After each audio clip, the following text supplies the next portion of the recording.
My friends did something to a burglar that was probably the strangest experience of his entire life. And honestly, that night is still one of the most memorable for us. This happened during our second year of college. We were having a weekend party at our friend's flat. The music was loud, people were dancing, and more than half of us were already drunk.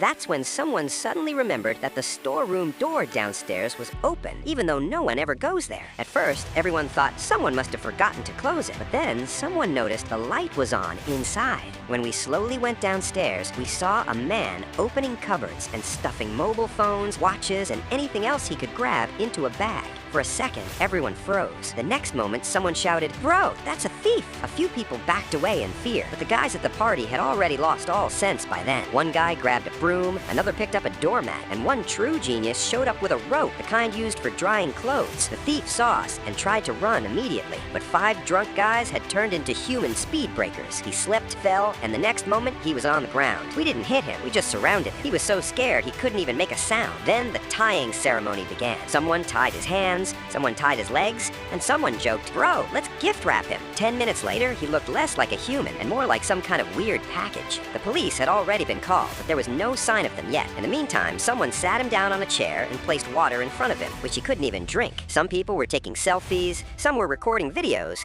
and others were giving him life advice like, "From today onwards, get a proper job." By the time the police arrived, the party had started again. Music was playing, people were laughing, and in the middle of it all, the poor thief was sitting there like he had come to the wrong party. When the police arrived, they looked at the situation, glanced at each other, and barely held back a smile. They said, "All right, we'll take him now. You guys have done enough." The funniest part was that they picked him up and took him away, still tied up. And as they left, they said, "Next time, invite only friends to the party, not thieves." That night, we realized something. Sometimes, life gives you the biggest laughs in the strangest situations.